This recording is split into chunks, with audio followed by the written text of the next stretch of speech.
Hello, this is a short little video just explaining how I went about making the free print-and-play game Race Duel S by Sean Austin. The first thing to do is to print out all the components, and you can see them in this first image. I've also gone as far as trimming these items. Each page, when you normally print it, has a border running around the outside, and I've trimmed that off, and I've cut out all the cards and the various components, and you can see the detritus from that at the top right corner.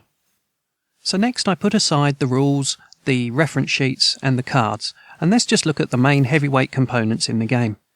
We have the car counters themselves and the track. Now, as you can see here, I have some self-adhesive vinyl floor tiles. Now, the great thing about these is that they're quite heavy, and they have a sticky back. The major point, the real selling point for using these floor tiles in your game building, is the fact that they're very cheap. The pack you can see here contains 5 of the tiles. They're about a foot square, and this all for less than £1. In fact, only 99 pence. When you're shopping around for these, I do recommend that you do a lot of shopping around. Check out your dollar store or your pound stores first, because this same set of tiles can easily cost you £3 or £4 if you go into a regular DIY store. So the next thing to do is get the first tile out. As you can see here, I've peeled the backing back and simply laid the cardboard that I've printed on straight onto the back of that tile. It's very simple to do, very quick. Peeling, 3-4 seconds, and that's it. Lay your card down, smooth it down with your hands, give it a nice burnish push, and then you're fine. When I was making this game, I only used about 3/4 of one tile, and I'm always careful not to peel the backing off the whole tile when I'm making a game, because if there's any part of that tile that hasn't been peeled, I can use that for making some other game later on. I end up with a 3 or 4 inch wide strip, and I can use that for making counters for any other game. The next step is to cut out the components, cut them off of that tile. It's very simple to do.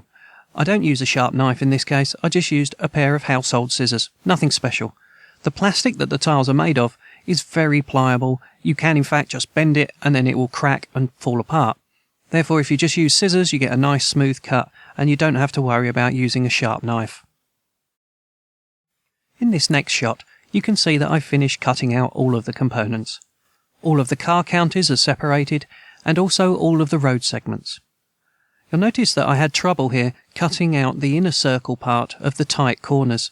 This was because of the thickness of the tiles that I was cutting. I wasn't able to bend them or manipulate them as I was turning the scissors around that inner curve. In the end, I just settled for cutting straight across that corner. As you can see slightly behind the track that's laid out, the lighter curves, the ones that don't turn so sharply, I was able to cut around that inner curve. And here we see the finished game. The cars are already zooming along the track. This game was very quick to make. I had the whole thing done from printing to playing in about 30 minutes.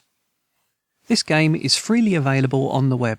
If you go to BoardGameGeek.com and do a search there for Race Duel S, you'll find the game page.